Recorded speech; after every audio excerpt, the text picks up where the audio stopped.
الف لام میم اللهم صل على محمد وعلى آل محمد كما صليت على إبراهيم وعلى آل إبراهيم إنك حميد مجيد اللهم بارك على محمد وعلى آل محمد كما باركت على إبراهيم وعلى آل إبراهيم إنك حميد مجيد اللهم ارزقنا علما نافعا واسعا عميقا اللهم ارزقنا رزقا واسعا حلالا طيبا مباركا من عندك اللهم ارزقنا حياة سعادة وموت شهادة اللهم تقبل منا إنك أنت السميع العليم وتب علينا إنك أنت التواب الرحيم وصلى الله تعالى خير خلقه محمد وآله وأصحابه أجمعين برحمتك يا أرحم الراحمين۔ طالب علم پی ایچ ڈی کا ہو یا پرائمری کا ہو، جس دن اسے اس بات کا پتہ چلتا ہے کہ آج کلاس میں پڑھائی نہیں ہوگی، اسے بہت خوشی ہوتی۔ میرے بیٹوں اور بیٹیوں، یہ خوشی آج آپ کو مبارک ہو، آج کوئی پڑھائی نہیں ہوگی۔ آج تو صرف تعارف ہے، اور تعارف بھی روایتی انداز میں نہیں، بلکہ آج میں آپ سے آپ کا تعارف خود کرواؤں گا۔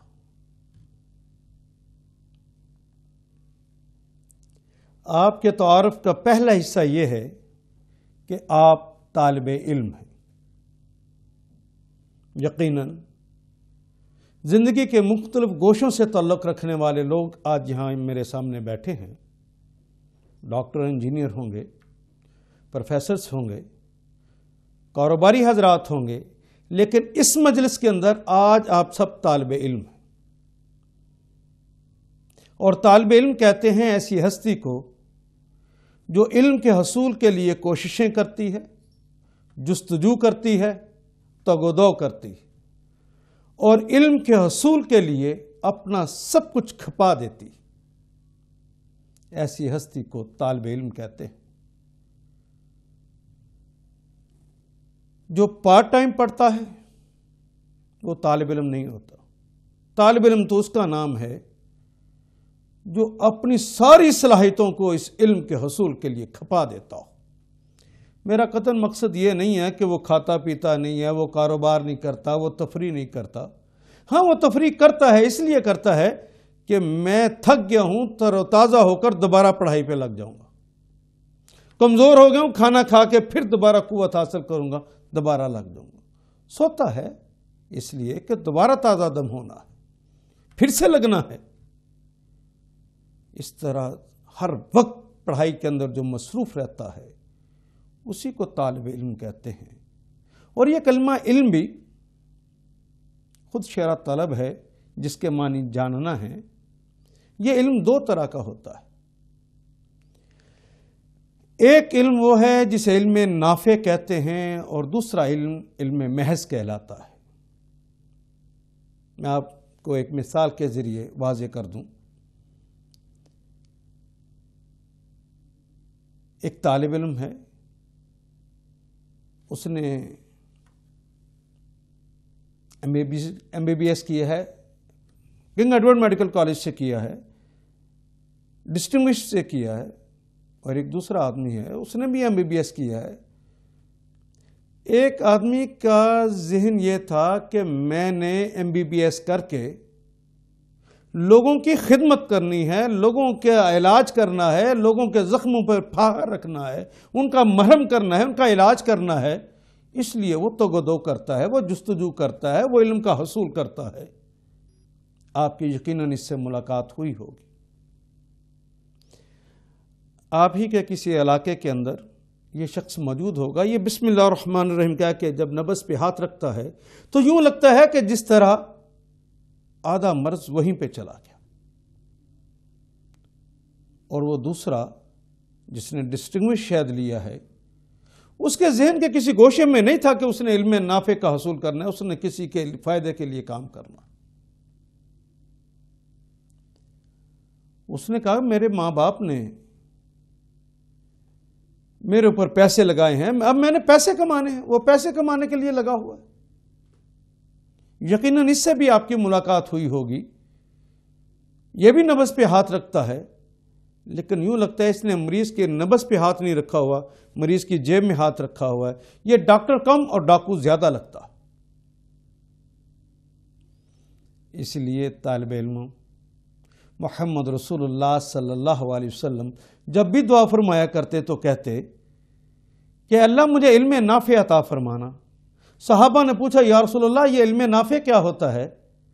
تو سرکار دو عالم صلی اللہ علیہ وسلم نے ارشاد فرمایا کہ وہ علم جو انسانی زندگی میں آ جائے اور سیرتوں کی تعمیر کر دے اور دوسروں کی خدمت میں لگ جائے۔ اگر جس نے علم کا حصول کیا ہے یوں اس نے حفظان صحت کے اصولوں کے مطابق پڑھ لیا کہ فلاں فلاں چیز میرے لیے نقصان دہ ہے اور فلاں فلاں چیز فائدہ مند ہے، کیا وہ خود استعمال کرے گا جو نقصان دہ ہے؟ کیا وہ فائدہ مند جو چیزیں وہ استعمال نہیں کرے گا؟ اس نے علم نافع کا حصول کیا ہے۔ اور ایک آدمی کو پتا ہے کہ الکوہل اسے نقصان دیتی ہے اور پڑھنے کے باوجود پیتا ہے، تو اس نے علم نافع کا حصول نہیں کیا۔ اگر اس نے اپنے علم کو دوسروں کی خدمت میں نہیں لگایا تو علم محض ہے، علم محض تو ڈسٹرکشنز دیتا ہے اور علم نافع فائدہ دیتا ہے۔ آپ نے اپنی گلی اور محلے کے اندر اس انجینئر کو دیکھا جس نے آپ کی سڑک بنائی، ایک بارش کو بھی وہ برداشت نہ کر سکی اور سڑک ٹوٹ گئی۔ یہ انجینئرنگ یونیورسٹی سے ہی پڑھ کر نکلا ہے، شاید ڈسٹنگوش بھی لیا ہو، لیکن اس کی سڑک تو ایک پانی کے ریلے کا مقابلہ نہ کر سکی۔ اور 200-300 سال پرانی عمارتیں آپ کو نظر آتی ہیں، وہ اس انجینئر نے بنائی تھی جب ٹیکنالوجی ابھی اتنی زیادہ نہیں تھی، لیکن اس نے علم نافع کا حصول کیا تھا۔ اس نے اپنا سارا فن لوگوں کی خدمت میں لگا دیا کہ ایک دفعہ چیز بن جائے اور وہ قائم رہ سکے۔ یہ اس نے لوگوں کے فائدے کے لیے کیا تھا۔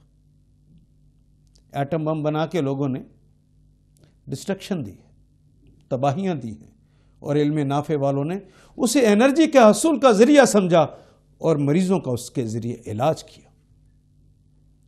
آپ تو سب محمد رسول اللہ کے غلام ہیں۔ یقیناً اس کلاس کے اندر علم نافع کے حصول کے لیے ہی تشریف لائے ہوں گے۔ ہم نے چونکہ قرآن حکیم کا سفر کرنا ہے،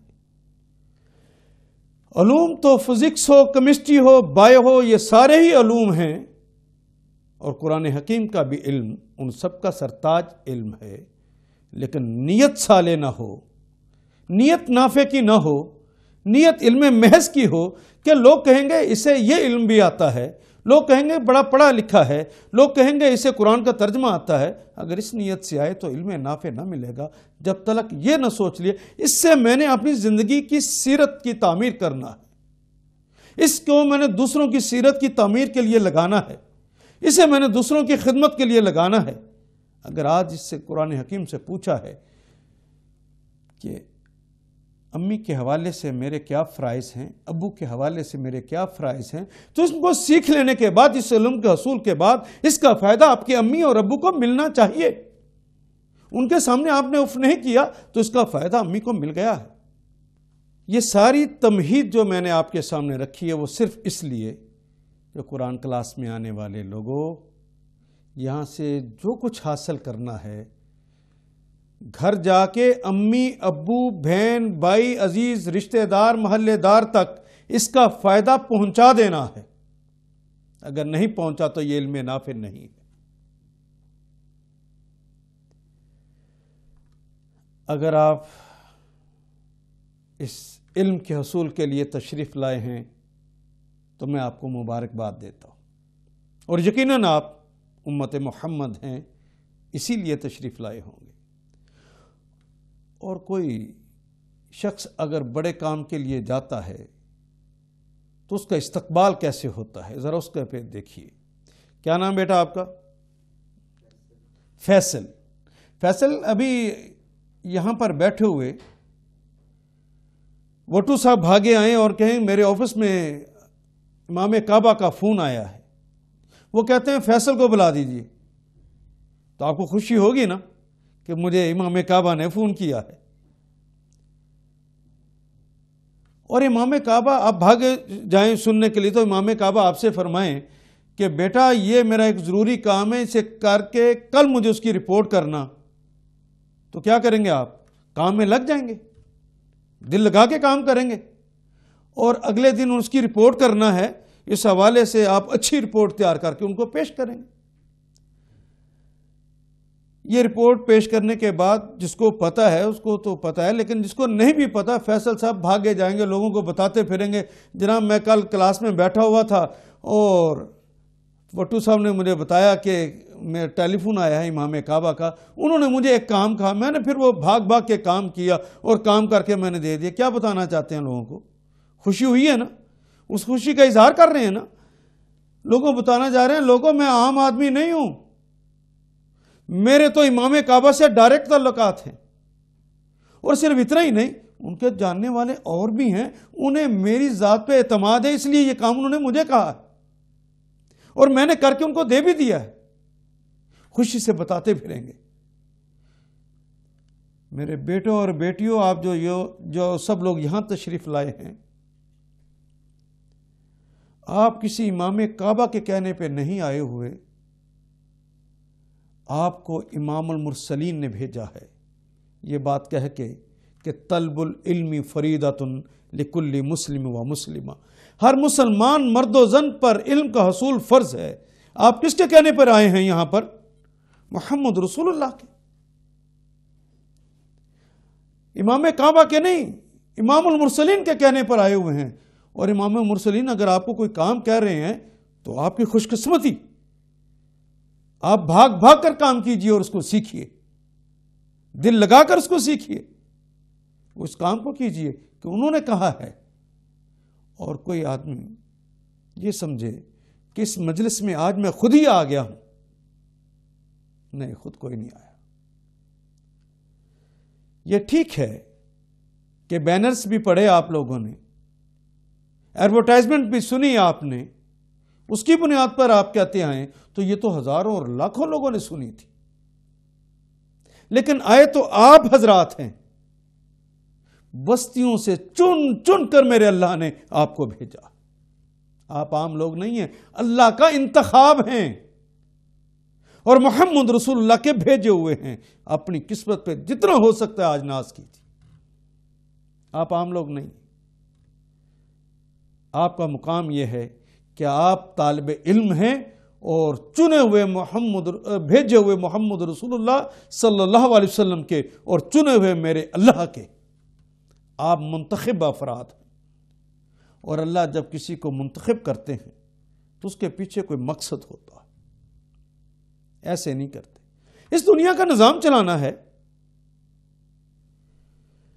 اس دنیا کا نظام چلانے کے لیے کسان بھی چاہیے جو سبزیاں اگائے گا، صنعت کار بھی چاہیے جو صنعتیں لگائے گا، استاد بھی چاہیے جو پڑھائے گا، اور قرآن کا علم والا بھی چاہیے جو دنیا کو سنوارے اور بنائے اور لوگوں کو نفع کا علم دے۔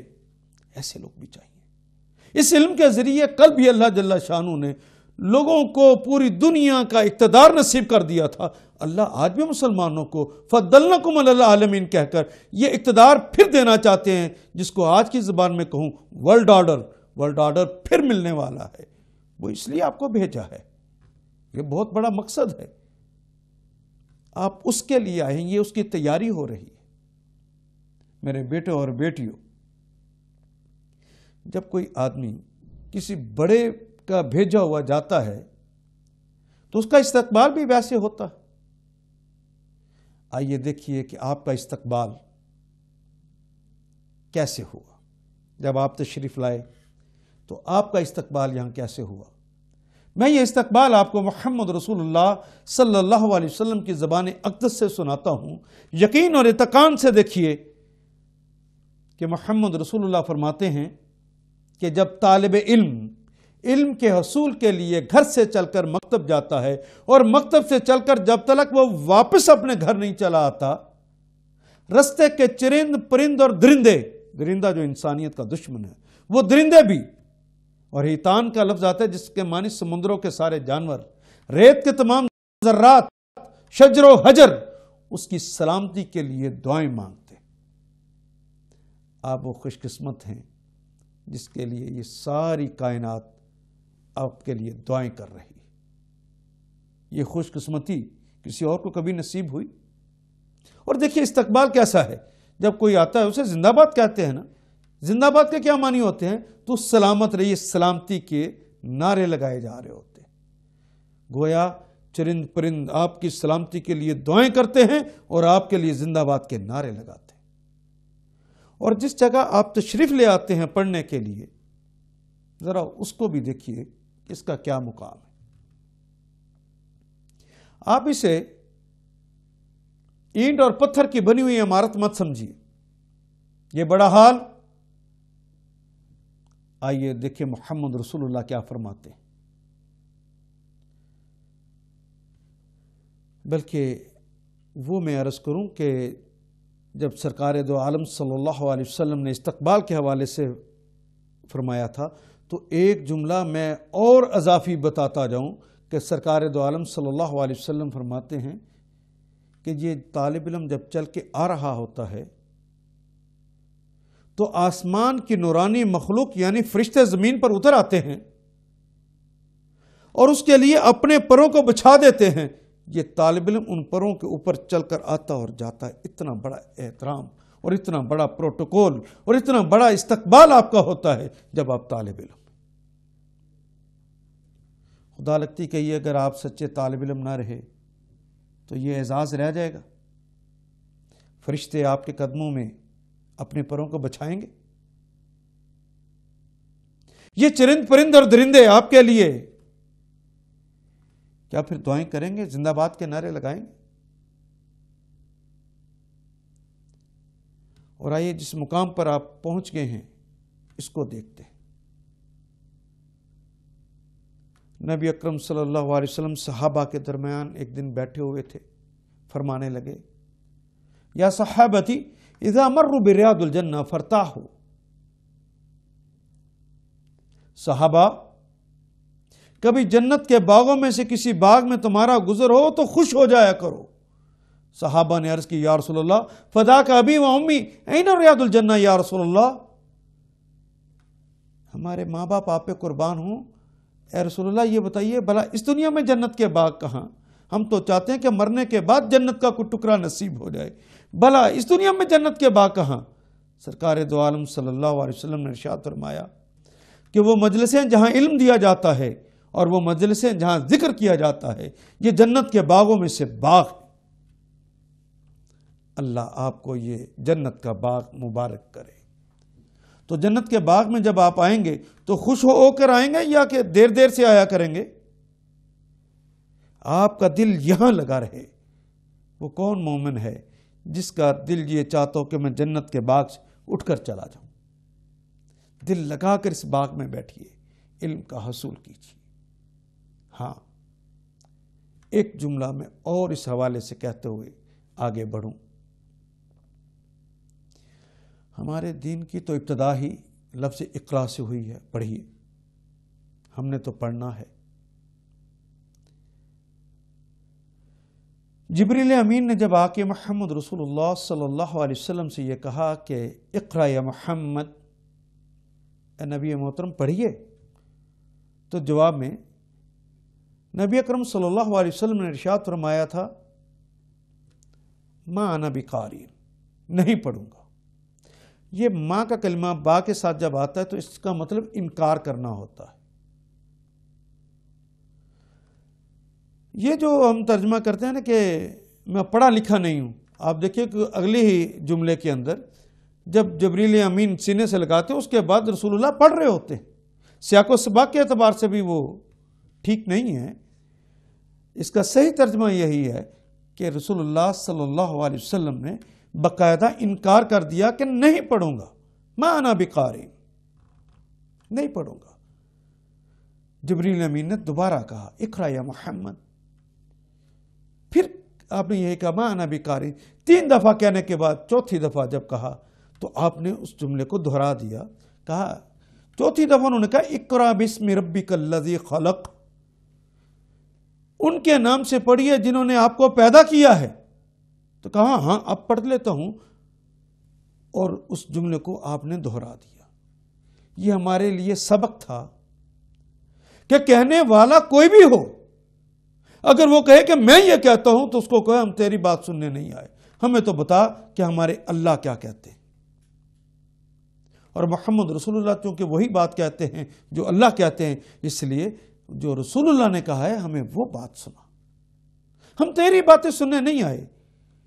تو اس کلاس کے آغاز میں میں آپ سے یہ عرض کروں کہ اگر میرے منہ سے بھی یہ جملہ کبھی نکلے کہ میں کہتا ہوں تو اس کو مت مانیے. اور جب میں یہ عرض کروں کہ میرے اللہ یہ فرماتے ہیں, میرے رسول یہ فرماتے ہیں, یہ علم نافع ہے, لوگوں دامن میں سمیٹ کر لے جانا اور اسے علم نافع بنانا اور اس کی خوشبو کو بکھیر دینا. آپ کے تعارف کا دوسرا حصہ یہ ہے کہ آپ پاکستانی ہیں. یہ تعارف مدتوں سے نہیں کروایا گیا. بعض لوگوں نے بڑے خلوص سے نہیں کروایا, کیونکہ جب پاکستان بنا تھا یہ نیشنلزم کا زمانہ تھا, لوگ وطن پرستی کرتے تھے. ڈر گئے لوگ کہ کہیں خدا پرستی کی بجائے یہ وطن پرستی نہ شروع کر دیں. انہوں نے بڑے اخلاص کے ساتھ ہمیں پاکستانی ہونے کا تعارف کروایا ہی نہیں, اور کچھ لوگوں نے باقاعدہ شرارت سے نہیں کروایا.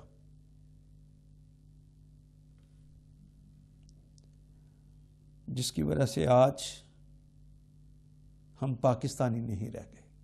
ہم ڈاکٹر ہیں, ہم انجینئر ہیں, ہم پروفیسر ہیں, ہم فوجی افسر ہیں, ہم پولیس آفیسر ہیں, ہم جج ہیں, لیکن میرے اندر پاکستانیت نہیں.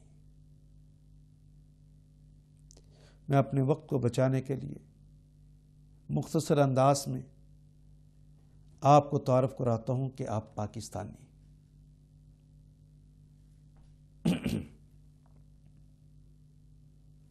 جب میں کہتا ہوں کہ آپ پاکستانی ہیں تو دراصل میں آپ کو یہ بات کہہ رہا ہوں کہ قیام پاکستان کے وقت جتنے گھبرو نوجوانوں نے اپنی زوردار اور کڑکدار آوازوں میں, جتنے بوڑھوں نے اپنی ضعیف, کمزور اور ناتواں آوازوں میں, اور جتنے معصوم بچوں نے اپنی توتلی زبانوں میں پاکستان کا مطلب کیا, لا الہ الا اللہ کے فلک شگاف نعرے لگائے تھے, آپ ان نعروں کے امین اور وارث. آپ عام لوگ نہیں. ان کے خوابوں کو ابھی تعبیر نہیں ملی, یہ تعبیر دینا آپ کا کام ہے. آپ عام لوگ نہیں ہیں, یہ آپ کے ذمے ہے. پاکستان کا مطلب کیا, لا الہ الا اللہ, تشنا کام ہے.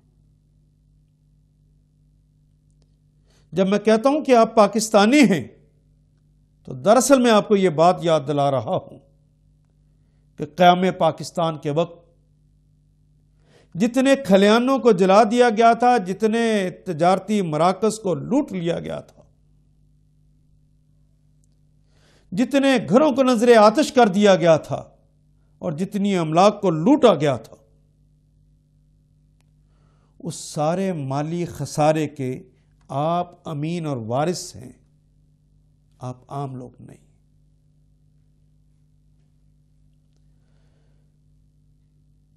جب میں یہ باتیں آپ کو کہہ رہا ہوں تو اس کا مطلب یہ ہے کہ آپ نے اپنی ذمہ داریوں کو اس میں سمجھنا ہے, اور ہر شخص نے اپنی اپنی ذمہ داریوں کو پورا کرنا ہے ایک پاکستانی ہونے کے ناطے.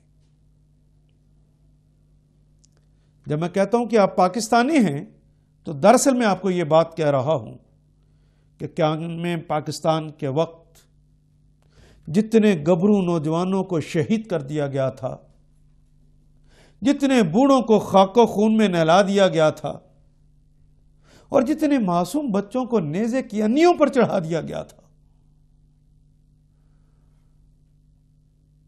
اس سارے جانی خسارے کے بھی آپ امین اور وارث ہیں۔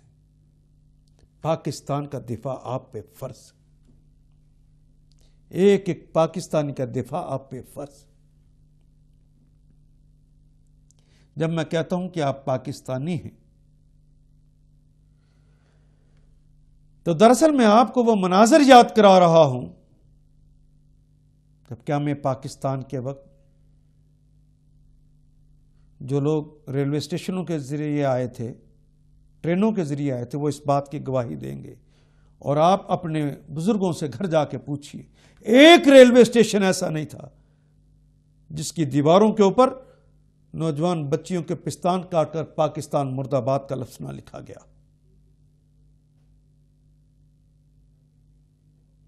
جب میں کہتا ہوں کہ آپ پاکستانی ہیں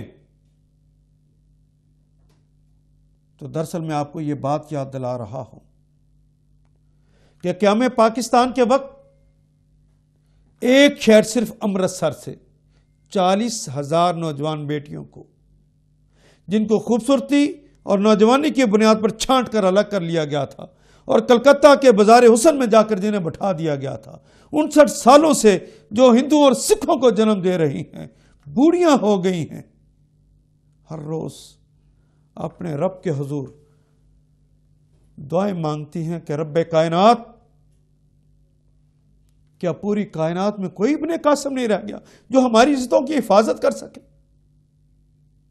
ہمیں ان ظالموں کے چنگل سے بچا سکے؟ ان کی آہوں اور ان کی سسکیوں، ان کی التجاؤں اور ان کی پکاروں کے لوگوں، آپ امین اور وارث، آپ عام لوگ نہیں۔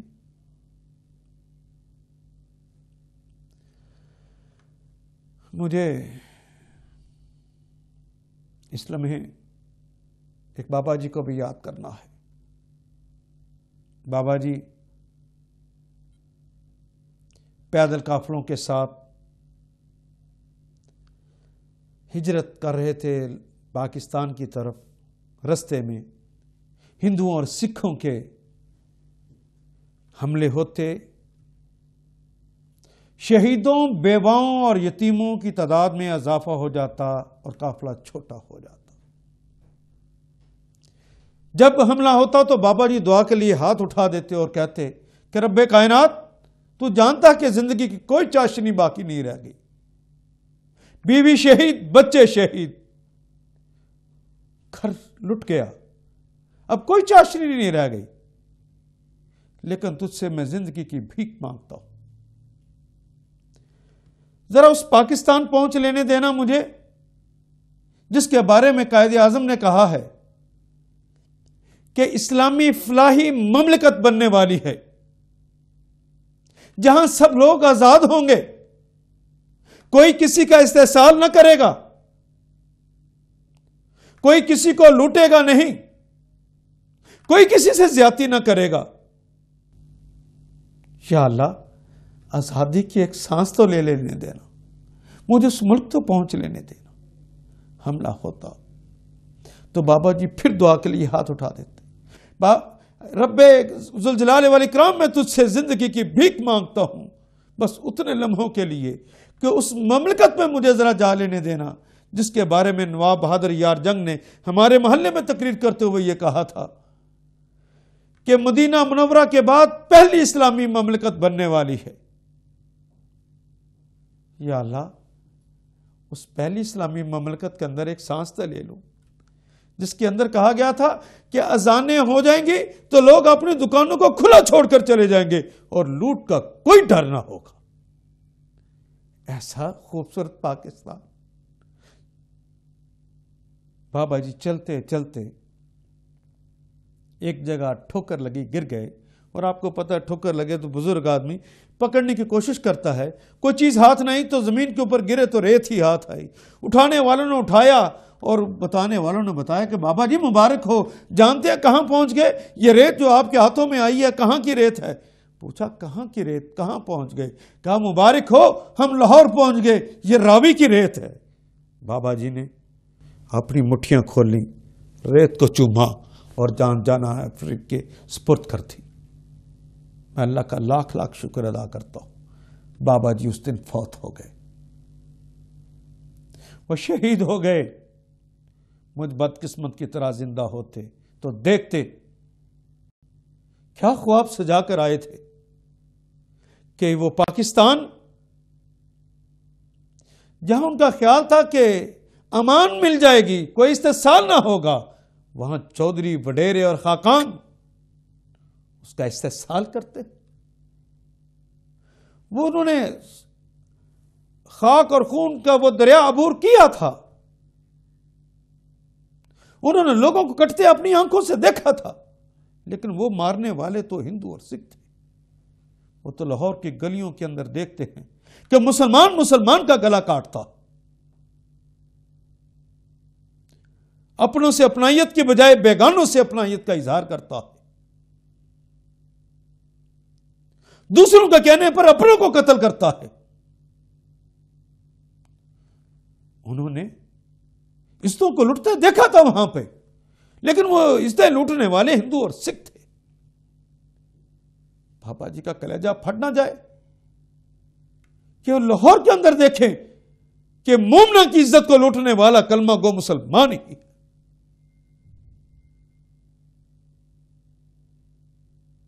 خدا لگتی کہ یہ کل قیامت کے روز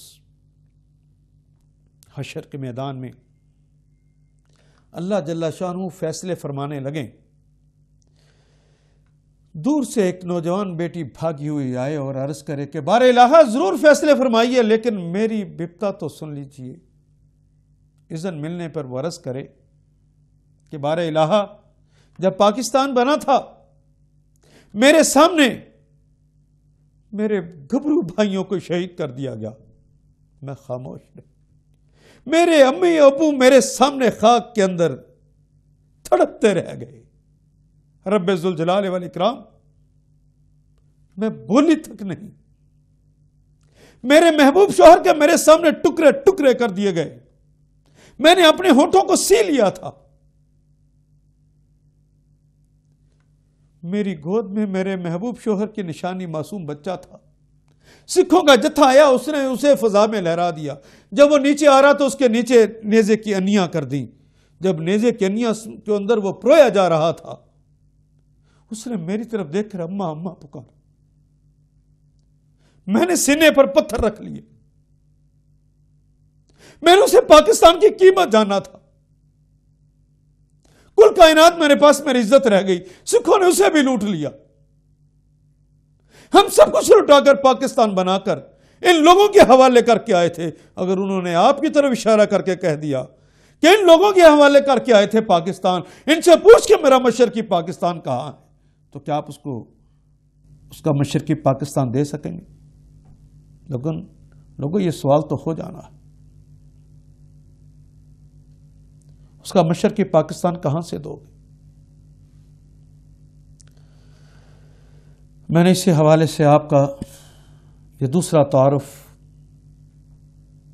پاکستانی ہونے کے ناطے کروا دیا کہ جس سفر کے اوپر میرے ساتھ چل رہے ہیں وہ قرآن کا علم حاصل کرنا ہے تو سچے طالب علم کی طرح کرنا ہے، اور ایک پاکستانی کی طرح کرنا ہے، اور اس علم کے حصول کے بعد پاکستانیت جو آپ سے مطالبہ کرتی ہے اس کو پھر پورا کرنا۔ اور آپ کے تعارف کا تیسرا حصہ جو آپ کے تعارف کا دراصل ترہ امتیاز ہے، پہلے دو تعارف بھی جس کی بنیاد پر ہیں وہ آپ کا یہ تیسرا تعارف ہے کہ آپ مسلمان ہیں۔ آپ کہیں گے کہ یقیناً میں مسلمان ہوں، لیکن جو تعارف میں آپ سے کروا رہا ہوں وہ یہ ہے،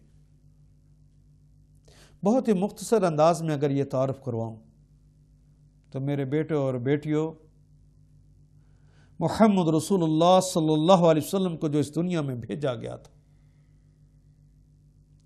اس کا مقصد جو بتایا گیا ہے وہ یہ ہے، هو الذی ارسل رسولہ بالہدی ودین الحق، وہ اللہ جس نے اپنے رسول کو بھیجا ہے دین حق کے ساتھ، لیظہرہ علی الدین کلہ، اسے تمام ادیان پر غالب کر دے۔ زندگی گزارنے کے تمام طریقوں کے اوپر اس طریقے کو غالب کر دے، اس لیے بھیجا تھا۔ اور محمد رسول اللہ صلی اللہ علیہ وسلم نے اگر فاران کی چوٹی پہ کھڑے ہو کر آواز دی ہے، اگر آپ نے آکاش کے میلوں میں جا کے آوازیں دی ہیں، لوگوں کو پکارا اور بلایا ہے، گھر گھر جا کے دروازوں پہ دستک دی ہے اور دلوں پر دستک دی ہے، میلے اور ٹھیلوں میں جا کر اور حج پہ آنے والے لوگوں کے ساتھ گفتگویں کر کر کے، اور لوگوں نے نہیں مانا تو طائف کی وادی میں جا کے جو سر کا خون پاؤں تک پہنچوایا ہے، صرف اس مقصد کے لیے کہ اللہ کے دین کو غالب کرنا ہے، کوئی اور دین اس پہ غالب نہ ہو سکے، اس مشن کو پورا کرنا ہے۔ اور ذرا دیکھیے کہ کس بے بسی کے اندر اپنے رسول صلی اللہ علیہ وسلم کا ویژن دیکھیے کتنا زبردست ہے۔ بے بسیوں کا عالم یہ ہے کہ محمد رسول اللہ علیہ وسلم کو اور ان کے ساتھیوں کو کہا جا رہا ہے کہ ہجرت کر جائیے، لوگ ہجرت کر رہے ہیں، حالات اتنے خراب ہو گئے کہ خود محمد رسول اللہ کو حکم دے دیا گیا کہ آپ بھی ہجرت فرما جائیے۔ آپ ہجرت کر رہے ہیں تو آپ نے پڑھا ہے کہ ایک سوار آپ کے پیچھے جاتا ہے اور آپ کو پکڑنے کی کوشش کرتا ہے، لیکن اس کا گھوڑا زمین میں دھنس جاتا ہے، وہ پھر نکلتا ہے، پھر دھنستا ہے۔ وہ ایک لمبی بات، اس کو میں چھوڑتے ہوئے صرف آخری بات کہنے لگا ہوں۔ نبی اکرم صلی اللہ علیہ وسلم فرماتے ہیں کہ سراقہ تم میرے پیچھے آئے ہو، کیوں آئے ہو؟ کہنے لگے کہ آقا مجھے 100 سرخ اونٹ دینے کا فیصلہ کیا گیا تھا، جو آپ کو زندہ مردہ لے کر آئے اسے 100 سرخ اونٹ ملیں گے۔ 100 سرخ اونٹوں کے لیے فرمایا کیا عالم ہوگا جب تو کیسر اور کسرا کی کنگن پہنے گا۔ دیکھیے ان کو کتنا یقین ہے کہ اللہ کا دین غالب ہونے والا ہے، صرف اس دھرتی کے اوپر ہی نہیں، بڑی بڑی ریاستیں ڈھیر ہونے والی۔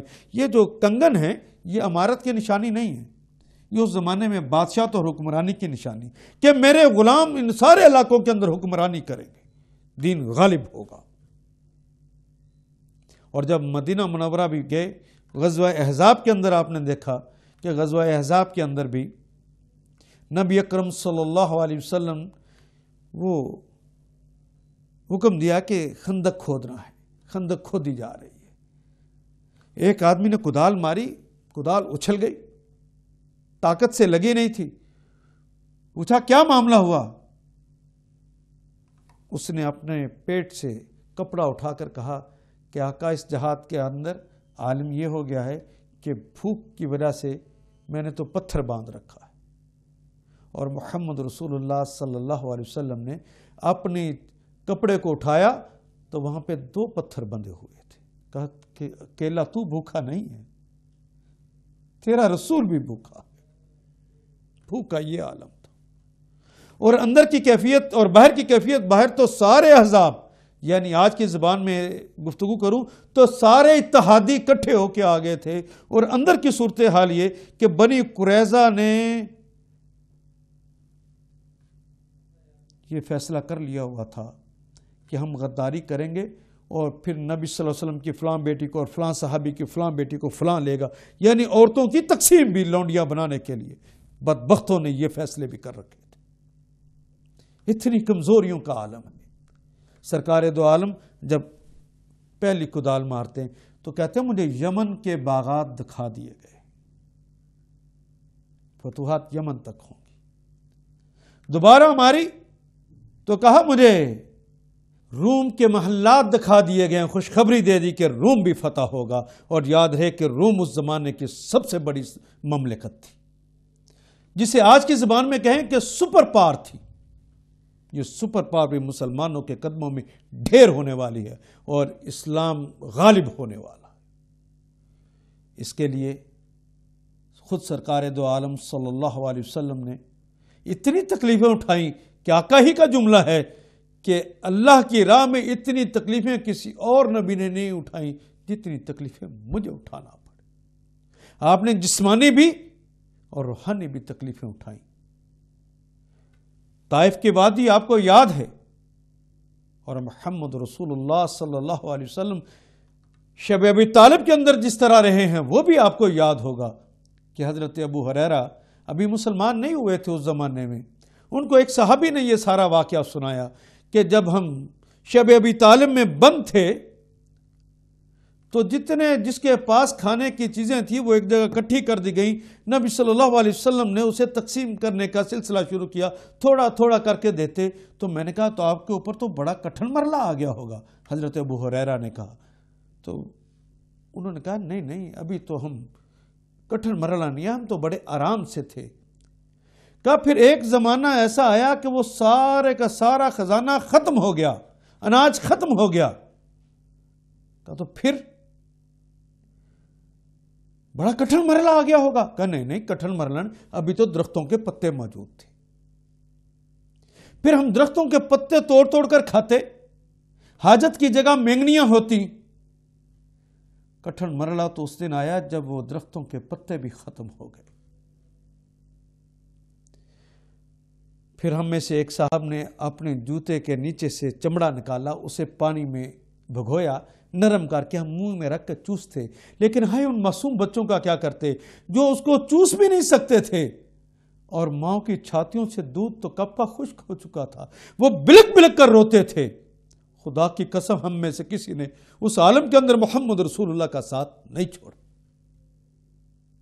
کیا تکلیفیں برداشت کی۔ اسلام کی پہلی شہیدہ حضرت سمیہ کو یاد کیجئے، جن کی ایک ٹانگ کو اسی دین کے غلبے کے لیے ایک اونٹ کے ساتھ باندھا گیا اور دوسری ٹانگ کو دوسرے اونٹ کے ساتھ باندھا گیا۔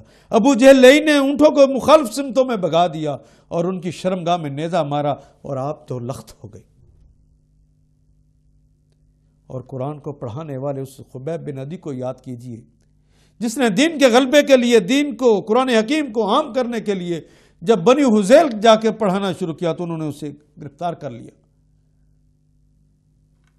آپ کو پہلے انگلیاں کاٹی گئی، پھر ہاتھ کاٹا گیا، پھر پاؤں کی انگلیاں کاٹی گئیں، پھر پاؤں کاٹے گئے، پھر کوہنی سے کاٹا گیا، پھر گھٹنوں سے کاٹا گیا، ٹن من لاش کو اوپر کھڑا کیا جا رہا ہے، پھر ایک آدمی کو ترس آتا ہے اور وہ نیزہ مار کے آپ کے سینے سے آپ کے دل کو باہر نکالتا ہے اور آپ شہید ہوتے۔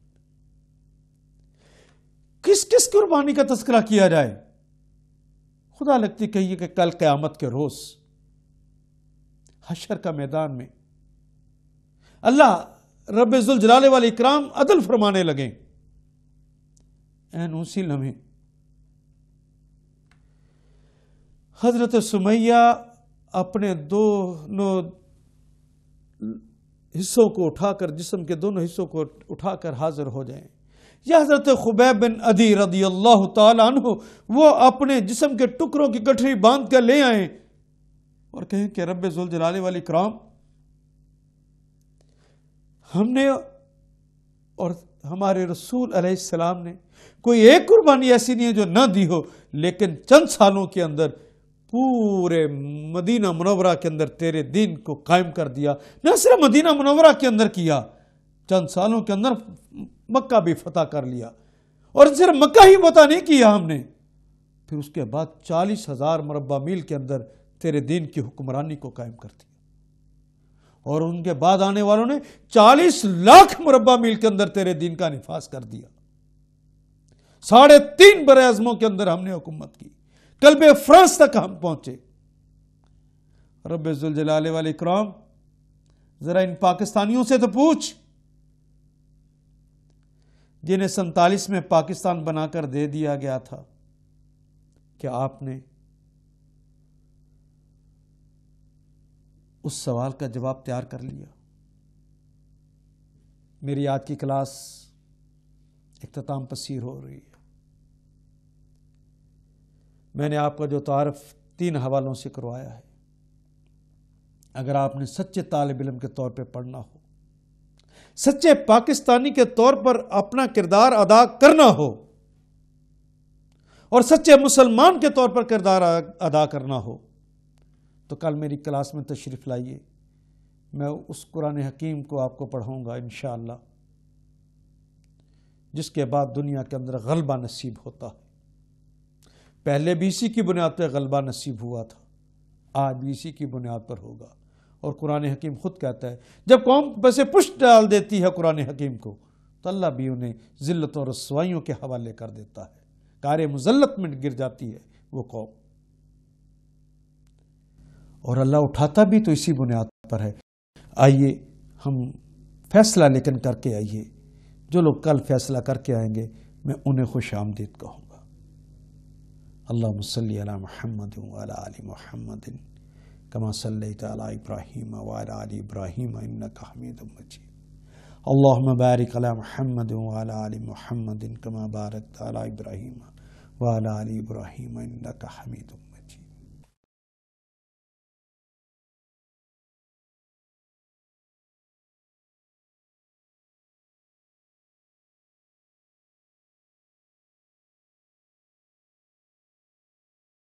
ألف لام ميم اللهم صل على محمد وعلى آل محمد كما صليت على إبراهيم وعلى آل إبراهيم إنك حميد مجيد اللهم بارك على محمد وعلى آل محمد كما باركت على إبراهيم وعلى آل إبراهيم إنك حميد مجيد اللهم ارزقني علما نافعا واسعا عميقا اللهم ارزقنا رزقا واسعا حلالا طيبا مباركا من عندك اللهم ارزقنا حياة سعادة وموت شهادة اللهم تقبل منا إنك أنت السميع العليم وتب علينا إنك أنت التواب الرحيم وصلى الله تعالى خير خلقه محمد وآله وأصحابه أجمعين برحمتك يا أرحم الراحمين۔ اللہ کا لاکھ لاکھ شکر ہے کہ آپ سبھی لوگ تشریف لے آئے۔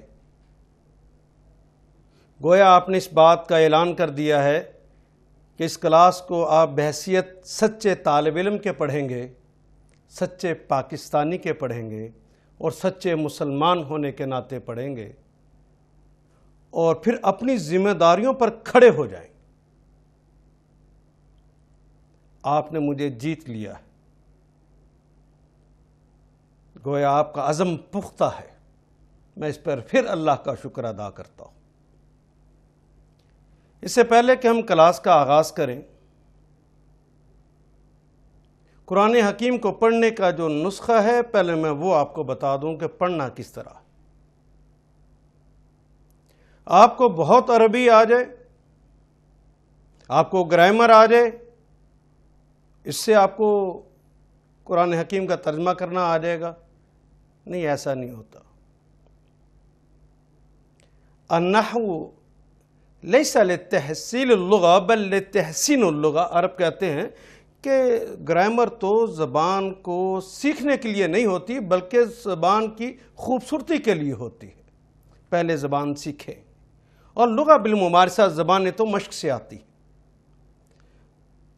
لیکن یہ زبان بھی عام زبان کوئی ہو تو مشق سے آ جائے، یہ زبان بھی تو میرے اللہ کی ہے، اس کے انداز ہی اور ہیں۔ اور کتاب بھیجنے والے نے آغاز کے اندر ہی یہ بتا دیا ہے کہ اس کو کیسے سیکھا جائے گا۔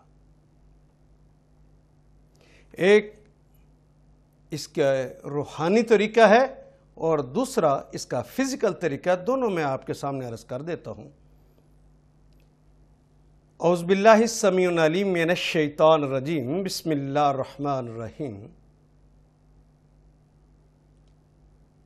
الف لام میم ذالک الکتاب لا ریب فیہ ھدی للمتقین۔ آپ نے دیکھا جب آپ قرآن حکیم میں یہاں پڑھتے ہیں تو سائٹ پر معانقہ لکھا ہوتا ہے اور 3 نکات لکھے ہوتے ہیں۔ یہ 3 نکات جو لگے ہیں اور حاشیے میں جو معانقہ لکھا ہے، جانتے اس کا مطلب کیا ہے؟ یہ 3 نکات جہاں لگے ہیں یہ معانقہ آپس میں کر رہے ہیں، گویا حکم 2 حکم ہیں جو کٹھے مل رہے۔ ایک یہ حکم کہ لا ریب فیہ، اس میں کوئی شک نہیں ہے کہ یہ وہی کتاب ہے جو لوح محفوظ پر موجود ہے، جو جبریل امین رسول امین پر لے کر آئے تھے، آج میرے اور آپ کے ہاتھوں میں ہے، یہ وہی کتاب، اس میں کوئی شک والی بات نہیں۔ اور اس بات میں بھی کوئی شک نہیں ہے ہدی للمتقین، یہ صرف اتقیاء کو ہدایت دیتی ہے، تقوی والوں کو ہدایت دیتی ہے، یہ سبھی کو ہدایت نہیں دیتی۔ تقوی کیا ہے؟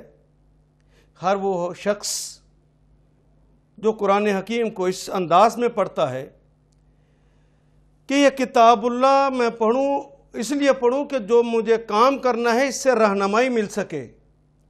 میں نے امی کے حضور کس طرح گفتگو کرنی ہے، ابو کے حضور کس طرح گفتگو کرنی ہے، میں نے عمل کی دنیا میں کس طرح زندہ رہنا ہے، اس کے لیے وہ قرآن حکیم سے جا کے پوچھے کہ میں یہ کام کر لوں، وہ نبی محترم سے پوچھے میں یہ کام کر لوں، جواب ہے کہ نہیں کرنا۔ مزہ بڑا آتا ہو اس کام میں، خاندان کے رسم و رواج کے عین مطابق ہو، دنیا کے فیشن اور طور طریقوں کے مطابق ہو، لیکن اللہ کہہ دیں، محمد رسول اللہ کہہ دیں نہیں کرنا، تو انسان کہے کہ مجھے نہ مزے کا پرواہ، نہ مجھے فائدے کی پرواہ، نہ مجھے لوگوں کے رسم رواج کی پرواہ، اور نہ مجھے دنیا کے طرز اور طریقے اور فیشن کی پرواہ۔ میں تو پرواہ کروں گا اپنے اللہ کی، جس طرح وہ کہیں گے وہ کروں گا۔ انہوں نے منع کر دیا تو میں باز آ جاؤں گا، لیکن وہ کہیں کہ نہیں کر لو تو مزہ نہ آتا ہو،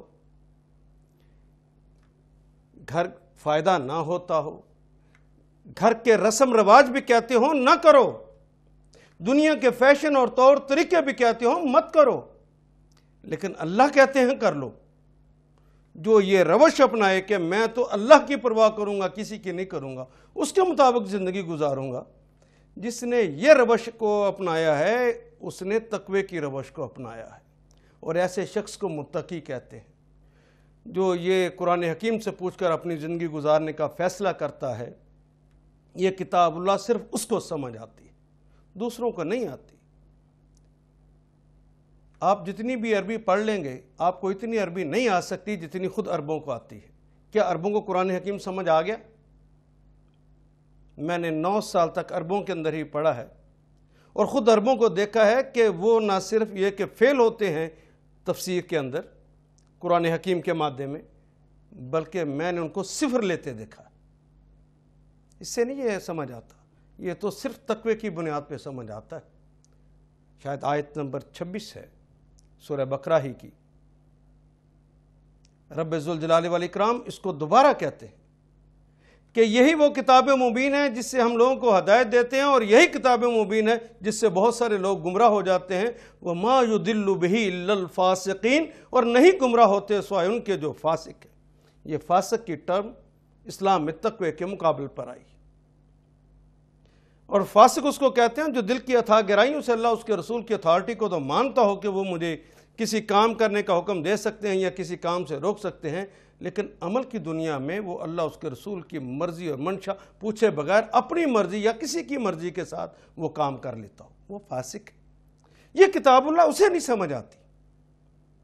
بس میرے بیٹوں اور بیٹیوں، آپ نے اگر کتاب اللہ کو سمجھنا ہے، نہ آپ کو گرامریں اور نہ زبانیں سیکھنے کی ضرورت، آپ کو تو صرف تقوی کی روش کو اپنانا ہے۔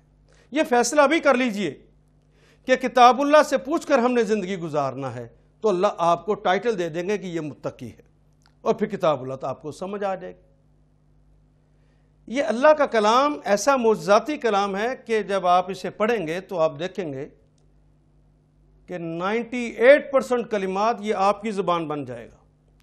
98% کلمات یہ قرآن حکیم قریش کے لہجے میں عربی و مبین میں ہی نازل ہوا ہے، لیکن اس کا معجزہ دیکھیے، آپ اردو بولنے والے ہوں، پنجابی اور سندھی بولنے والے ہوں، آپ دنیا کی کوئی زبان بولنے والے ہوں، 98% تو اہل زبان اردو والوں کی زبان بن جاتا ہے۔ یہ 1.5% وہ کلمات ہوں گے جو بار بار دہرائے جانے ہیں، وہ ہوں گے عربی و مبین کے ہی، یا ایہا الذی اللتی اولئک ذالک من الا علا، اس طرح کے کچھ کلمات ہوں گے، یہ 1.5 ہیں، بار بار دہرائے جائیں گے، ان کو یاد کرنے کے لیے کسی چیز کی ضرورت نہیں رہتی، اتنی دفعہ انہوں نے دہرایا جانا ہے، اور باقی صرف رہ گئے 0.5% کلمات۔ خدا لگتی کہیے کہ 0.5% یعنی آدھا فیصد لکھی جائے تو عربی مبین میں، قریش کے لہجے میں، اور آپ پڑھنے لگیں تو آپ کے لیے اتنی آسان ہو جائے 98% آپ کے الفاظ ہو جائے۔ کبھی اردو ادب کے اندر بھی اتنی آسان کتاب دیکھی آپ نے؟ میرے اللہ خود کہتے ہیں وَلَقَدْ يَسَّرْنَا الْقُرْآنَ لِلذِّكْرِ فَهَلْ مِن مُدَّكِرٍ، ہم نے قرآن کو تمہارے لیے آسان کر دیا ہے کوئی نصیحت پکڑنے والا؟ جب میرے اللہ کہتے ہیں، جنہوں نے میرا ذہن بنایا ہے، جنہوں نے کلام نازل کیا، وہ اللہ کہتے ہیں کہ یہ کتاب آسان ہے، دنیا کے سارے لوگ مل کر کہیں کہ یہ بڑی مشکل ہے، بولو کس کی بات کو مانو گے، اللہ کی یا لوگوں کی؟ اور ابھی ہم سر کی آنکھوں سے دیکھیں گے انشاءاللہ یہ کتاب 98% آپ کی زبان بن جائے۔ بعض لوگ کہتے ہیں کہ جناب عربی مبین جو ہے وہ تو زبان ہی ایسی ہے، اردو ادب لشکری زبان ہے، اس کے اندر وہاں سے بہت سارے کلمات لیے گئے ہیں۔ نہیں حضور، خود محمد رسول اللہ صلی اللہ علیہ وسلم کی پاکیزہ زبان کے اندر بھی اگر تلاش کرنے چاہیں گے تو 98% الفاظ وہاں بھی نہیں ملیں گے۔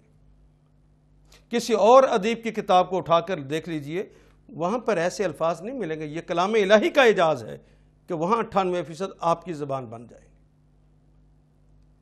ہاں، دوسری بات، یہ جو لوگ لکھ رہے ہیں، میں ان کے لیے یہ بات عرض کروں، یہ پرانا تصور ہے کہ جب استاد پڑھانے لگے تو ساتھ نوٹس لینے شروع کر دیں۔ نہیں، یہ یورپ نے سکھایا تھا، محمد رسول اللہ نے، اور میرے اللہ نے جو آداب سکھائے وہ اور ہیں۔ وہ آداب تو یہ ہیں کہ جب کہنے والا گفتگو کر رہا ہو تو اتنے غور سے سنو کہ درمیان میں کوئی گفتگو کرنا، ادھر ادھر دیکھنا، یہ بھی منع۔ کہ سرکار دو عالم صلی اللہ علیہ وسلم نے ارشاد فرمایا، جب گفتگو کرنے والا گفتگو کرنے لگتا ہے تو اتنی خاموشی سے سننا چاہیے کہ اگر کوئی شخص آپس میں گفتگو کرنے لگ جائے اور دوسرا اسے سمجھائے کہ گفتگو نہ کرو، آپ نے فرمایا کہ یہ بھی گناہ ہے۔ کسی کو کہنا بھی نہیں ہے، پوری توجہ کے ساتھ سنو۔ اسمعوا واو ایھا الناس، سنو اور غور سے سنو لوگو، کانوں کی کھڑکیاں کھول کر سنو۔ محمد رسول اللہ صلی اللہ علیہ وسلم بھی جب وحی نازل ہوئی تو تیزی سے زبان ہلایا، یاد کرنے لگے، کہا نہیں، اس کو غور سے سنو، اس کو جمع کرنا اور اس کو تم سے بیان کروا دینا ہے محمد ہمارے ذمہ ہے۔ یہ کام تو اللہ نے اپنے ذمہ لے لیا ہے، اور دنیا میں اتنا اچھا کوئی کمپیوٹر نہیں ہے جتنا اچھا کمپیوٹر اللہ نے آپ کو یہ دے رکھا۔ حضرات دیکھیے، بچپن میں آپ نے کسی شخص کو پرائمری کلاس میں دیکھا، آپ کا دوست تھا، آپ کے ساتھ بیٹھتا تھا، پھر بڑے ہوئے، آپ نے مختلف لائن اختیار کر لی، آپ کہیں اور چلے گئے، 20 سال کے بعد ملے، اور 20 سال کے بعد ملتے وہ بچہ چھوٹا سا، اس کی شکل اور طرح کی، بڑے ہو گئے، اس نے داڑھی رکھ لی، اس کی شکل بڑی ہو گئی، آپ اسے دیکھتے ہی پہچان جاتے ہو، شاہد تو اتنا عرصہ کہاں رہا ہے؟ ایک دم کس طرح پہچان لیا؟ غور سے اس کو بچپن میں دیکھا ہوا تھا۔ اس دماغ کے اندر اتنی صلاحیت ہے کہ چھوٹا کر کے بھی دیکھ لیتا ہے اور بڑا کر کے بھی دیکھ لیتا ہے۔ یہ ایک لیڈ ہے جو آنکھوں سے اس دماغ کی طرف جاتی ہے۔ جتنے غور سے آپ نے اس کو دیکھا ہوگا، اتنی یہاں پر اس کے بالکل نیچے ایک لیئر ہے، اس کے اندر اس کی تصویر بن جاتی ہے۔ پرائمری کلاس میں آپ کے تو اور بھی ساتھی طالب علم تھے، 20-25 طالب علم تھے، لیکن جن سے دوستی تھی، جن کو غور سے دیکھا تھا، وہی یاد رہ گئے، دوسرے یاد نہیں رہتے۔ فرض کیجئے کہ اس دوست نے، وہ جو پرائمری میں آپ کا دوست تھا، بڑے ہوئے کچھ معاملہ گڑبڑ ہو گیا، جل گیا، اس نے پلاسٹک سرجری کرا لی، شکل بدل گئی، کمپیوٹر نے اسے چھوٹا اور بڑا کر کے دیکھا، نہ پہچان سکا، لیکن دوست تھا، اس کی آواز تو غور سے سن رکھی تھی۔ جو ہی وہ کہے کہ آپ نے مجھے پہچانا نہیں، تو آپ اس کی آواز سے پہچان جاتے ہیں، اچھا تم، وہ یہ تمہارے چہرے کو کیا ہو گیا ہے؟ اسی ڈسک کے نیچے ایک اور ڈسک ہے جو آڈیو کی ہے. کانوں سے ڈائریکٹ لیڈ وہاں پہ جاتی. جتنے غور سے سنا ہوگا اتنی مضبوط آواز وہاں پہ ریکارڈ ہو جائے گی, اور جتنا کم سنا ہوگا اتنی آواز کم ریکارڈ ہوگی. آپ نے اگر علم کا حصول کرنا ہے تو غور سے سننا ہے اور غور سے دیکھنا ہے. اگر غور سے سنیں گے اور غور سے دیکھیں گے تو یہ مضبوط ترین کمپیوٹر, عام کمپیوٹر کو تو ہاتھ سے کلک کرنا پڑتا ہے, یہ سوچ سے کلک ہوتا ہے اور ساری یادداشتیں واپس آ جاتی. یہ جو آپ لکھتے ہیں یہ بیساکھیاں ہیں. آج یہ میں بیساکھیاں توڑنے لگا ہوں, لوگ اپنی کاپیاں اور قلم بند کر دیں, کیونکہ جب لوگوں کے پاس بیساکھیاں ہوتی ہیں تو وہ چلتے نہیں. بیساکھی چھینی جائے گی تو وہ آدمی چلنے کے قابل ہوگا. میں نے تو امت محمد بنانا ہے, میں نے تو آپ کو اپنے پاؤں پہ کھڑا کرنا ہے, آپ کو زندہ قوم کے طور پر اور آزاد قوم کے طور پر دیکھنا ہے. اور بیساکھیوں کے سہارے چلنے والے آزاد نہیں ہوتے, اس لیے انہیں بند کر دیجیے. ہاں, ایک تیسری لیڈ بھی ہوتی ہے, وہ ایک آواز وہ ہے جو میں بول رہا ہوں اور آپ سن رہے ہیں. ایک آپ بول رہے ہیں اور آپ ہی سنیں, یہ اس سے بھی زیادہ مضبوط ہوتی ہے. تو میں اپنی تعلیم کے دوران آپ سے کہوں گا کہ میرے ساتھ ان کلمات کو کہیے. یہ تینوں لیڈز استعمال کریں گے. یہ کیمرہ آپ دیکھ رہے ہیں, اس کیمرے کو اگر فوکس خراب کر دیا جائے تو تصویر صحیح بنے گی یا خراب؟ بیان ہی جب آپ دیکھنے کی بجائے لکھنے لگ جائیں گے, آپ کا فوکس خراب ہو گیا, آپ نے غور سے دیکھا نہیں, فوکس آؤٹ ہو گیا, اب تصویر نہیں بنے گی, اب یادداشت ختم. ہاں, ویسے تو عرب بھی کہتے ہیں قیدوا العلم بالکتابہ, کہ علم کو قید کر لو کتابت کے ذریعے, لیکن وہ علم کو قید کرنا ہے. ابھی تو میں پڑھا رہا ہوں اور علم کہتے ہیں جان جانے کو, اپنے جانا نہیں ہے. ابھی تو میں بتا رہا ہوں, جب سیکھ جائیں گے تو اس کا نام علم ہوگا. اس علم کو گھر میں جا کے آپ نے نوٹس بنانے ہیں.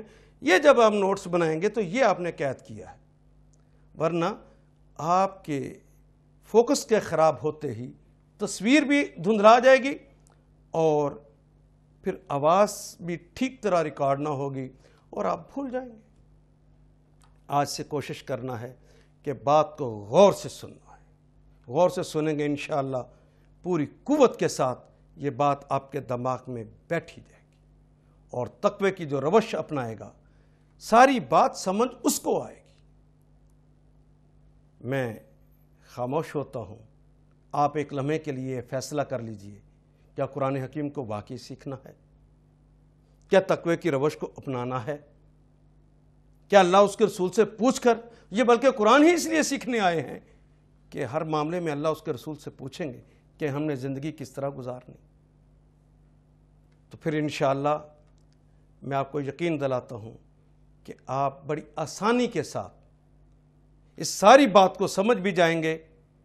اور دیکھیے, ہم آغاز کریں گے تو 98% کلمات یہ آپ ہی کی زبان کے بنتے جائیں گے. آئیے اب ہم قرآن حکیم کو پڑھنے کا آغاز کرتے ہیں, اور آپ دیکھیں گے کہ سر کی آنکھوں سے انشاءاللہ 98% کلمات یہ آپ کی زبان کے ابھی بنتے ہیں. آغاز ہی میں ہم کلمہ بسم اللہ سے کرتے ہیں. بسم اللہ الرحمن الرحیم. یہ کلمہ بسم اللہ, پہلے کلمے کو دیکھیے, بے اسم.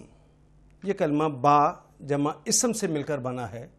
یہ با کا کلمہ تو آپ اردو میں استعمال کرتے ہیں. کیا معنی ہوتے ہیں جی با کے؟ جس طرح با جماعت, کیا معنی ہے؟ جماعت کے ساتھ. با ادب, ادب کے ساتھ. یعنی با کے معنی ہو گئے کے ساتھ, اور کلمہ اسم اس کے معنی تو ہوتے ہیں نام. آپ کا اسم مبارک, آپ کا نام کیا ہے؟ یہ تو اردو میں بھی آپ استعمال کرتے ہیں. لیکن آپ کہیں گے شاید یہ دیکھو بے اور سین اور میم لکھا ہوا ہے اور خاور بٹ نے اس کو اسم پڑھ دیا, حالانکہ الف تو وہاں پہ ہے ہی نہیں. یہ دیکھیے الف کہاں چلا گیا, اس کو بھی دیکھ لیں. جب بے کے نیچے زیر ہے اور سین کے اوپر دیکھیے جزم ہے. جزم اسے سکون بھی کہتے ہیں. جہاں پہ یہ سکون آ جائے گا اس کلمے کو عرب بولا نہیں کرتے۔ بے کو الگ کرنے سے پہلا حرف جو ہے وہ سین ہو گیا، جس کے اوپر جزم ہے، اس نے تو بولا نہیں جانا، اور میم کے نیچے زیر ہے تو یہ لفظ می بن گیا، اس کے تو کوئی معنی نہیں ہے۔ تو عرب وہ پہلا حرف جو ساکن ہے اس کو پروناؤنس کرنے کے لیے ایک الف کا اضافہ کرتے، جس طرح ہم ابھی دیکھتے ہیں نام محمد ابن عبداللہ، محمد ابن عبداللہ، یہ محمد کا کلمہ الگ کر دیجئے، باقی کلمہ بے کے اوپر دیکھیے جزم ہے، جزم کو تو بولا نہیں جانا، باقی نون رہ گیا، نون زیر اس کے کوئی معنی نہیں ہے۔ عرب اس کو پروناؤنس کرنے کے لیے ایک الف کا اضافہ کرتے ہیں۔ یہ دیکھیے لفظ بن گیا ابن عبداللہ، ابن کے معنی ہوتے ہیں بیٹا اور عبداللہ کا بیٹا، ابن قاسم، قاسم کا بیٹا۔ محمد ساتھ لگائیں گے تو پھر الف نہیں درمیان میں آئے گا، پھر بن آئے گا، محمد بن قاسم، محمد بن عبداللہ۔ لیکن اگر محمد کا کلمہ الگ کر دیں گے تو با کو بولنے کے لیے ہمیں جزم کو بولنا ہے، جزم کی جگہ پہ پہلے الف لگائیں گے تو یہ بے کا کلمہ پروناؤنس ہو جائے گا، گویا الف صرف پروناؤنس کرنے کے لیے ہم لگاتے ہیں ابن عبداللہ۔ بالکل اسی طرح بسم اللہ، بے کو الگ کر دیا، اسم بنا تب جبکہ سین کو پروناؤنس کرنے کے لیے ہم نے ایک الف کا اضافہ کیا، محمد ابن عبداللہ۔ بالکل اسی طرح بسم اللہ، بسم نام کے ساتھ، کس کے نام کے ساتھ؟ بسم، کیا ترجمہ کریں گے؟ بے کے ساتھ، اور الف لگ گیا اسم کا، با جماعت، اور اسم کے معنی نام، دونوں کو ملا دیجیے، دیکھیے اب کیا معنی بن گئے؟ نام کے ساتھ، بسم اللہ، یہ کلمہ اللہ، اللہ بھی ہماری زبان میں استعمال ہوتا ہے، لیکن یہ اصل کلمہ تو الہ ہے، لا الہ الا اللہ، کوئی الہ نہیں ہے سوائے اللہ کے، اصل کلمہ الہ تھا۔ لیکن الہ عربوں کے ہاں جب نبی اکرم صلی اللہ علیہ وسلم تشریف لائے تو بے شمار الہ تھے، کوئی الہ تھا جو کہ زندگی دیتا تھا، کوئی الہ تھا جو موت دیتا تھا، کوئی الہ تھا جو سردی لاتا ہے، کوئی گرمی لاتا ہے، کوئی رزق کا الہ ہے، کوئی کسی چیز کا الہ ہے۔ نبی اکرم صلی اللہ علیہ وسلم نے آ کے ارشاد فرمایا کہ لوگوں، ایک الہ ایسا ہے جو یہ سارے کام کر لیتا ہے۔ وہ جو سارے کام اکیلا الہ کرتا وہ تو خاص ہو گیا نا۔ عام کو خاص کرنے کے لیے جس طرح انگریزی میں شروع میں دی لگا دیتے ہیں تو دی نے اس کامن نون کو پراپر نون بنا دیا ہے، بعین ہی عرب الف لام کا اضافہ کر دیتے ہیں۔ اگر الہ سے پہلے دیکھیے ہم الف اور لام کا اضافہ کر دیں گے، دیکھیے یہ الہ اور اس کے ساتھ الف لام، یہ الف لام لگا تو کلمہ اللہ بن گیا۔ بسم اللہ، اللہ کے نام کے ساتھ، اللہ کے نام کے ساتھ، بسم اللہ الرحمن الرحیم۔ دیکھیے اگلا کلمہ الرحمن، شروع میں جو دیکھیے الف لام کیوں لگا ہے جی ہاں بالکل ٹھیک، یہ خاص کرنے کے لیے لگا ہے، اس میں نکرہ کو اس میں معرفہ بنانے کے لیے لگا ہے، کامن نون کو پراپر نون بنانے کے لیے لگا ہے، اور باقی کلمہ رحمان رہ گیا۔ رحمان کا کلمہ اس کو پڑھنے کے لیے دیکھیے کہ تمام زبانوں میں ہر کلمے کی کوئی نہ کوئی موسیقی ہوتی ہے، کوئی ترنم ہے، کوئی آواز ہے، جس کو مختلف زبانوں میں اس کا وزن کہتے ہیں۔ انہی اوزان کی بنیاد پہ تو شاعری ہوتی ہے۔ مثال کے طور پر یہی کلمہ راحیمہ، آپ کے سامنے اردو کا کلمہ رحم ہے، لیکن راحیمہ اگر لکھا ہوگا راحیمہ، موسیقی کی ایک نوٹ ہے فا-ای-لا، راحیمہ، جتنے کلمات بھی اس نوٹ پہ آ جائیں گے اس کے اندر ایک خاص معنی پائے جائیں گے۔ راحیمہ، فا-ای-لا، اس نے رحم کیا، فا-ای-لا، اس نے فعل کیا۔ اس کلمے کی نوٹ سے اٹھا کر کسی دوسرے کلمے کی نوٹ پہ لے کر جائیں، کسی اور موسیقی کی نوٹ پہ لے کر جائیں، دنیا بھر کی زبانوں میں تو صرف موسیقی کے اندر فرق آتا ہے، لیکن عربی مبین ایک ایسی خوبصورت زبان ہے، اس کے اندر ساتھ ساتھ ترجمے میں بھی فرق آ جاتا ہے، معنی میں تبدیلی آ جاتی ہے۔ اب دیکھیے ایک کلمہ ہے فَعِلَ رَحِمَ، اس نے رحم کیا. فَعِلَ اس نے فعل کیا. اسی وزن کو میں ایک اور موسیقی کی نوٹ پہ لے کے جاتا ہوں. فَعِلٌ فَعِلٌ راحِمٌ. فَعِلٌ اردو میں کسے کہتے ہیں جی؟ فاعل، کام کرنے والے کو. اسی طرح اسی وزن پہ آ گیا راحِمٌ یعنی رحم کرنے والا. ایک اور میں موسیقی کی نوٹ لیتا ہوں مثال کے طور پہ. مفعول. مفعول اردو کا کلمہ ہے. کیا معنی ہے جی مفعول کے؟ جس پر کام کیا جائے. اسی وزن پہ میں دیکھیے اس رحمہ کے کلمے کو لے کے آتا ہوں. مرحوم. مفعول جس پر رحم کیا جائے. خود بخود اس کے اندر وہ معنی شامل ہو جاتے. اسی طرح یہ کلمہ رحمان، اس کو سمجھنے کے لیے اس کے وزن کی طرف جاتے ہیں. فعلان اور فعلان، یہ دو وزن ہیں، دونوں کو ہم پڑھتے ہیں. یہ کلمہ فعلان، اس کو سمجھنے کے لیے، اس موسیقی کی نوٹ کو سمجھنے کے لیے بڑا ضروری ہے کہ میں آپ کو اردو ادب ہی کے اندر استعمال ہونے والے دو کلمات سے آشنا کروں. طوفان، ذرا دیکھیے، طوفان، فعلان، طغیان، فعلان، وہی وزن ہے نا؟ اچھا یہ طوفان کسے کہتے جی؟ نہیں جی، ہوا تیز چل رہی ہو تو کہتے ہیں ہوا تیز چل رہی، اسے طوفان نہیں کہتے.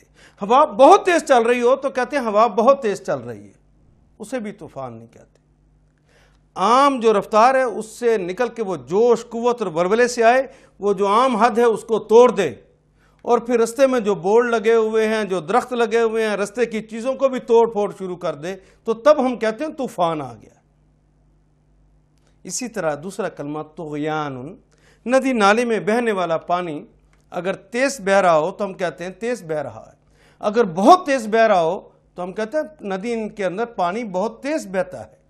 لیکن اس کے دونوں ساحل جو ہیں، اس کے دونوں کنارے، ان سے اچھل اچھل کے وہ باہر آنا شروع ہو جائے، اس جوش، قوت اور ولولے سے آئے، بڑی تیزی کے ساتھ آئے، اور لائنوں اس کے حدود سے باہر نکلنا شروع ہو جائے، اور پھر آگے جو بند باندھے ہوئے ہیں ان بندوں کو بھی توڑ دے، تو پھر کہتے ہیں طغیانی آ گئی.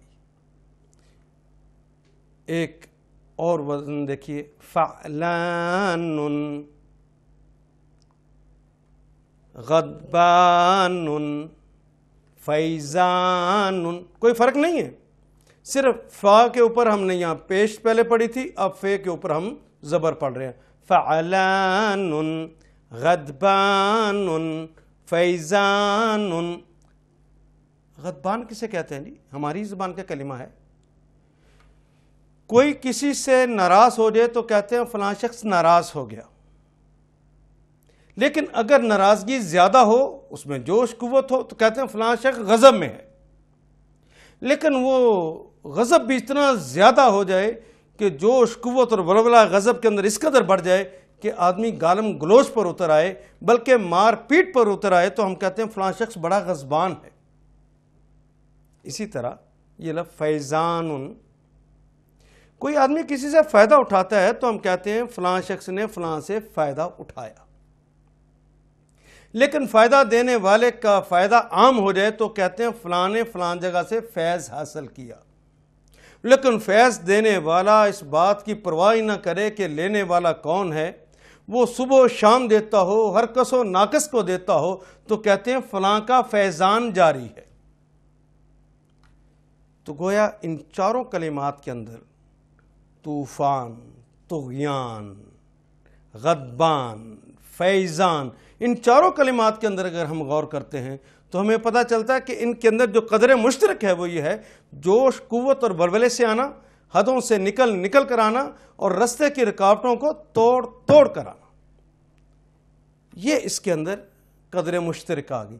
تو جتنے کلمات بھی ان اوزان پر آئیں گے، چاہے فعلان ہو، چاہے فعلان کا وزن ہو، تو اس کے اندر جو قدر مشترک پائی جائے گی وہ جوش، قوت اور ولولے سے آنا، حدوں سے نکل کر آنا، اور رستے کی رکاوٹوں کو توڑ کر آنا۔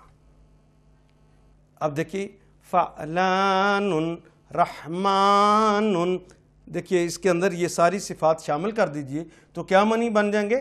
ایسا رحم کرنے والا جس کا رحم جوش، قوت اور ولولے سے آتا ہے، اور جس کا رحم حدوں سے نکل کر آتا ہے، اور جس کا رحم رستے کی رکاوٹوں کو توڑ کر آتا ہے۔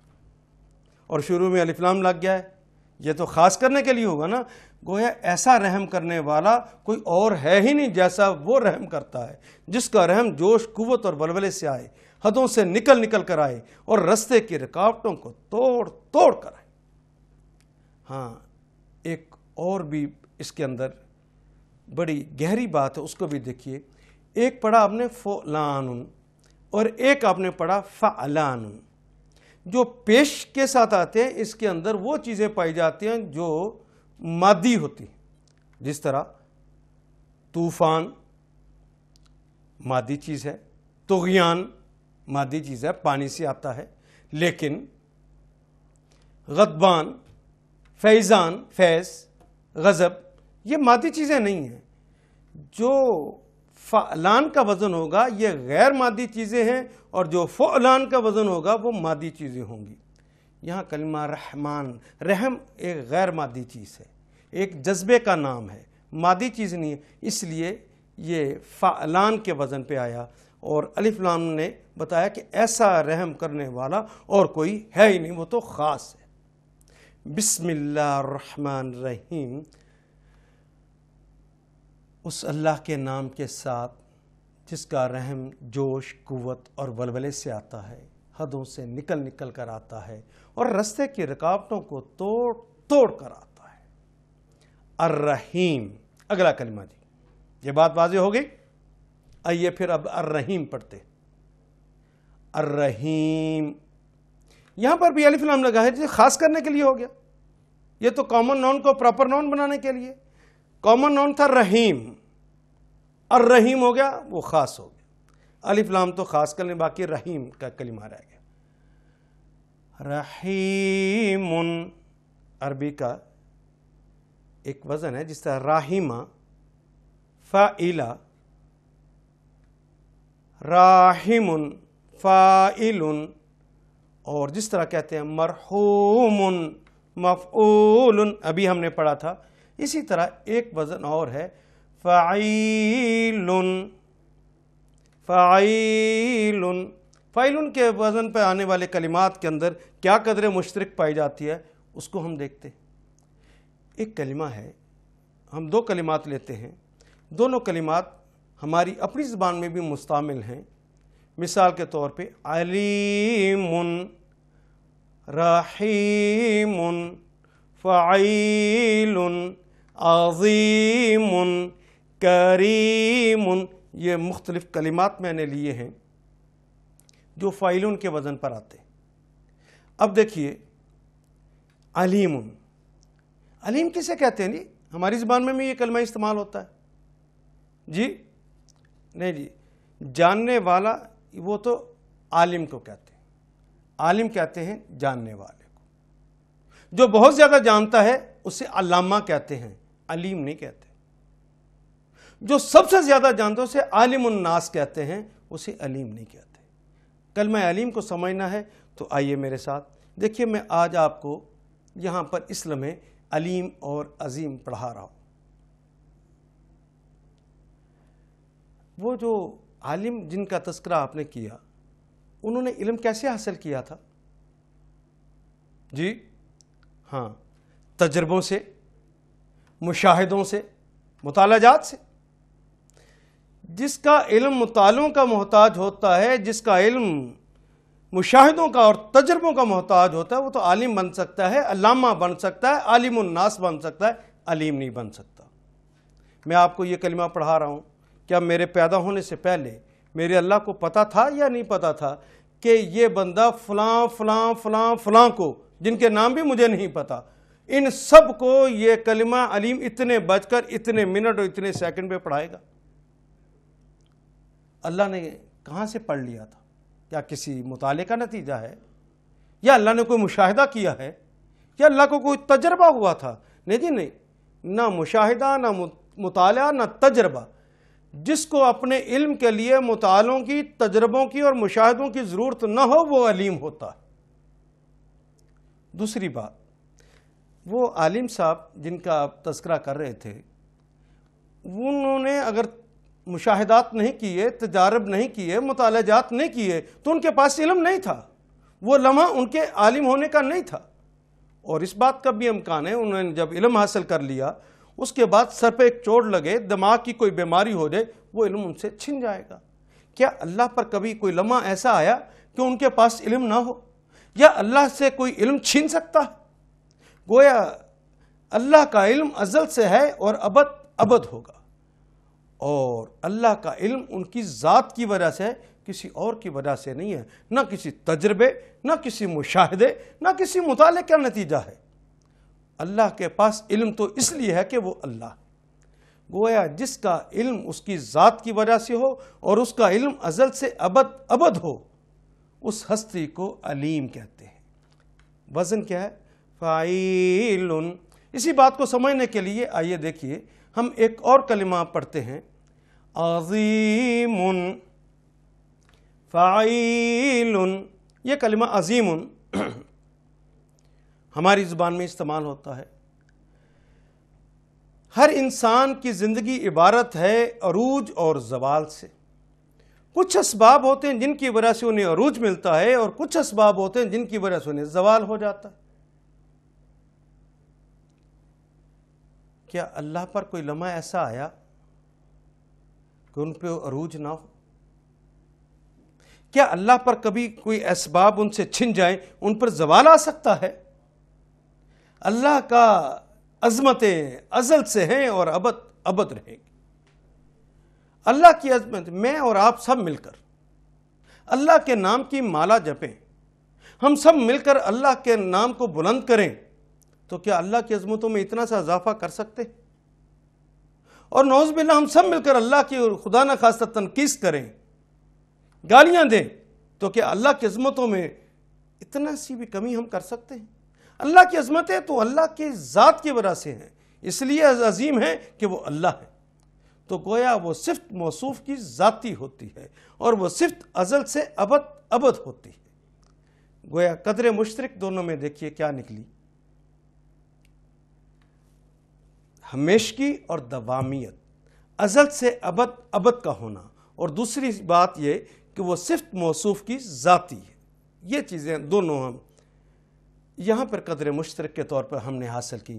اور اسی کلمے کو، وزن کو دیکھیے، رحیم فاعل، تو گویا یہ دونوں چیزیں اس کے اندر شامل کر دیجئے تو معنی بن گئے ایسا رحم کرنے والا جس کا رحم ازل سے ابد ابد ہو، اور وہ رحم اس کی ذات کی وجہ سے ہو، کسی اور کی وجہ سے نہ ہو۔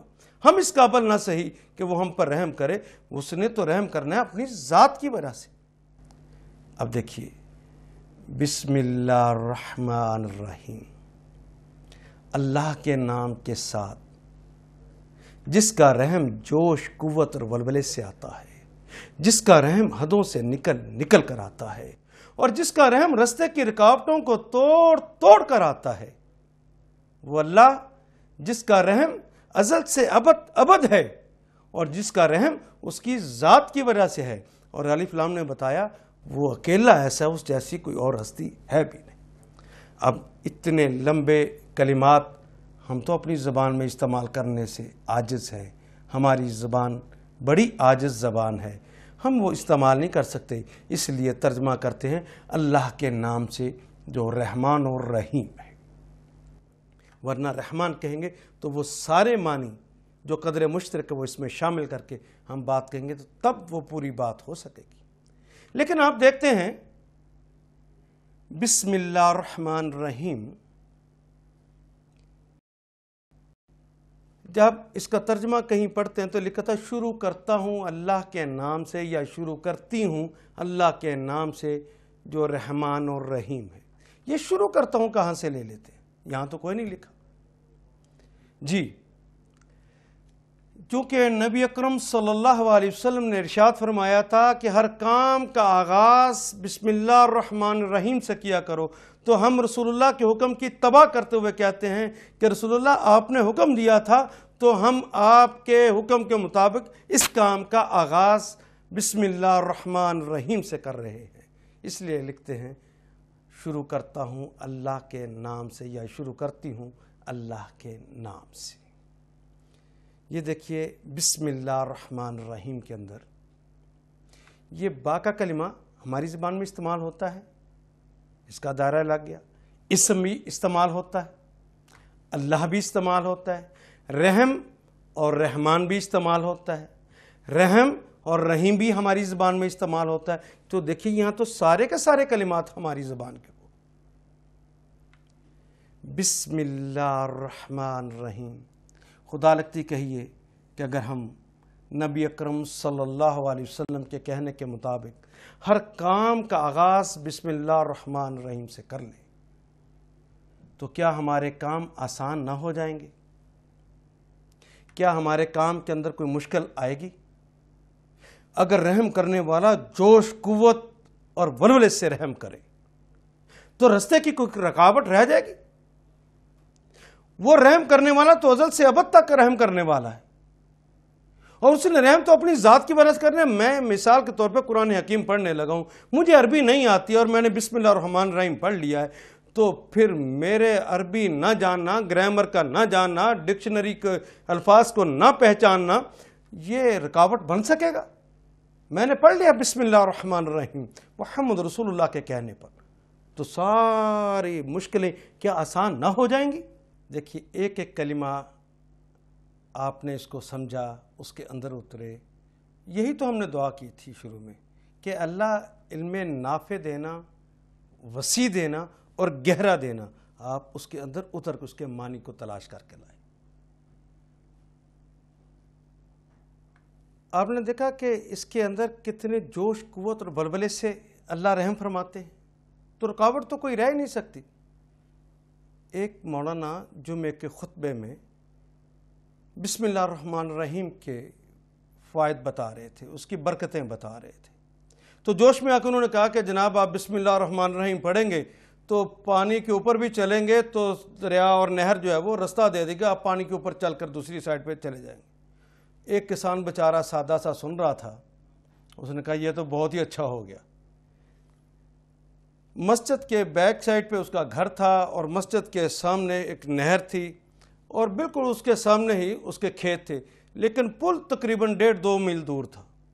وہ اپنے سر پر گٹھا رکھتا شام کو تاکہ گائے کے لیے چارہ وارہ بھی لے جائے، تو 1.5-2 میل پہلے پل کی طرف جاتا، پھر 1.5-2 میل واپس آتا، پھر نماز پڑھتا اور پھر گھر جاتا، تو یہ اس کو تقریباً 3 میل کا سفر طے کرنا پڑتا تھا۔